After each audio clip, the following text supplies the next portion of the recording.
The passenger seat is like a full-time job, okay? Being in the passenger seat, anything the driver needs, they're like, hey, look this up, do that. But no one wants to talk to the person in the back seat. So hot take, because everyone's always like, oh, shotgun, like it's fun to whatever. There's a whole culture around how fun it is to be in the passenger seat. The back seat is where it's at. There's a lot I have to tell you.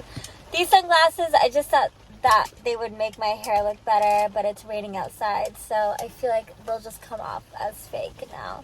I'm on my period, and apparently pimples around your mouth are hormonal acne. Didn't know that.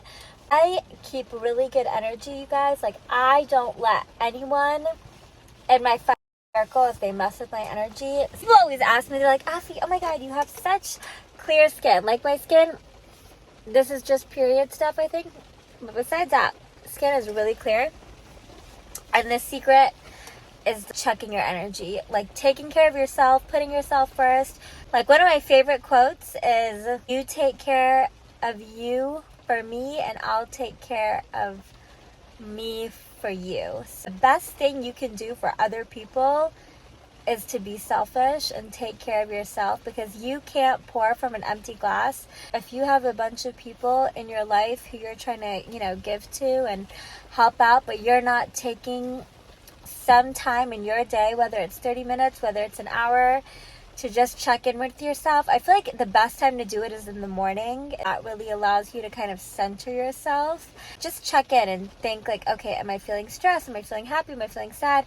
Sometimes you just have to confront your emotions, because your emotions will tell you how you need to adjust. I'm just sitting in the car while it's raining. It's so nice, you guys. Like, I am like a car baby. I was just a really fussy baby, and they would have to drive me around all night so that I would actually get some sleep, and I'd be in the back seat, and my dad would just like drive for 2 hours so that I would go to sleep. And that's my thing. Like, my favorite part of a car is like the back seat. And I feel like that sounds dirty, but it's not dirty. Any type of long road trips, I want to be in the back seat. I never want to be in the passenger seat. The passenger seat is like a full-time job, okay? Being in the passenger seat, anything the driver needs, they're like, hey, look this up, do that. But no one wants to talk to the person in the back seat. So, hot take, because you're relaxed, no one bothers you, you have zero responsibilities, zero chores. It's a good vibe. It's probably safer too. Oh my god, you guys, in one of my anatomy classes, my anatomy teacher was telling me about this girl. She had a student who was sitting in the middle seat. Was drunk driving. Like, she was sitting in the middle seat, and then the guy she was with, they were drunk driving, and they sped over like a railroad track, and she wasn't wearing her seatbelt, and she flew forward and hit her forehead on the gear shift thing, and completely changed her personality. Apparently before, she was really mean and like just a horrible person. Teacher always said she had a lot of behavioral issues in class, but she had really good grades. She was very intelligent, but a horrible person. After the accident, she was really struggling academically, but was so incredibly nice. Like, the accident completely changed her personality, completely changed her ability to like do well in school. And I just think that's crazy, because for anyone who doesn't know, like, I like studied neuroscience, so I know all these crazy neuroscience case studies, but there's this really interesting study, Phineas Gage, where I think he was at some construction site, and like a pole like went through his head. They were working construction at a train station, I don't know, and a pole went through his head, and he lived, but completely changed his personality. The frontal lobe is where your personality is, and that makes sense where the girl, she hit her frontal lobe and it changed her personality. So anyways, that went from peaceful to dark, but also very educational. I feel like the middle seat, not a safe seat, right? Because the gear shift, number one, if you fly forward, number two, you can still fly through the window, right? Or fly through the dash.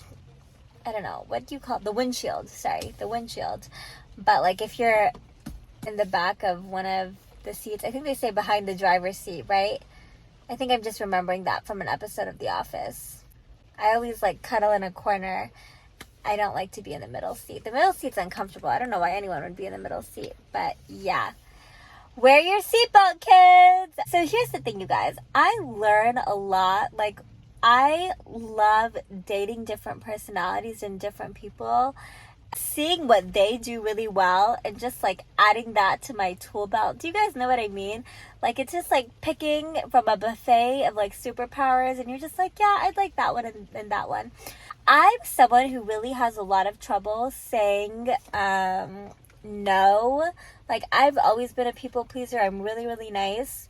I dated this guy who I would like, he was, I don't know, like real estate, I don't know. But I would listen to him on phone calls, you guys, and this guy was so firm. Like, he used the phrase absolutely not so confidently all the time. All the time he would be like, absolutely not. Absolutely not. Like, on his calls, all the time he would be like, no, absolutely not. Like, he was just so firm with that, and I admired that so much about him, and I use that so much because it like shuts things down really well, but it's also still funny, I guess, because there is no debate. Like, when someone asks you something and you say absolutely not, like, they don't even try to keep asking you. You guys, the people that you date, like, see the things that they do really well. What, I want to add that to my fucking skill set, to my tool belt, because it really is so valuable. And I feel like women especially, like, we're just taught to be so polite and well-mannered, and it's so ridiculous because we just end up compromising and giving more of ourselves than we need to give, giving more of ourselves sometimes than is even asked for. But yeah, one of my favorite phrases, you guys, absolutely not. And he was also just like really hot. Like, I always date like really nerdy guys. I don't know, like, I'm nerdy, so I think that's why, but he was just so athletic and like so built, and I was just like, yeah, he was nice. I liked him. Like, did a lot of boxing and stuff. Yeah, it wasn't going to be a good fit long term. I knew that. That is like my favorite phrase to use. Absolutely not. And the more you use it, the more comfortable you are. But like, the first time you use it, you're just like, oh my god, do I sound like an asshole? You don't sound like an asshole. You just sound like someone who knows what you want. And like, women, we're just taught that when we're firm, when we're absolute in our statements, that's the same thing as being rude, and it's not. So use that phrase all the time. Absolutely not. Obviously, like, keep your tone level, but, you know, don't be a jerk. See, oh my god, I'm doing it again. Oh my god. You know what? No. Just like, be like a man. Just say it like a man would. Absolutely not. Because like, that shit worked so well for him. Like, I would listen to his phone calls and be like, wow, like, he just like doesn't, like, he knows his worth, you know, and he knows what he wants. That's another thing, you know, it's not good to be indecisive. You have to be decisive. You have to know what you want. But anyways, there was like a lot in this video, but that's fine. You guys can keep up with the change in subject, right? Yeah, cool. Okay, there's your phrase. Absolutely not. Absolutely not. Love you.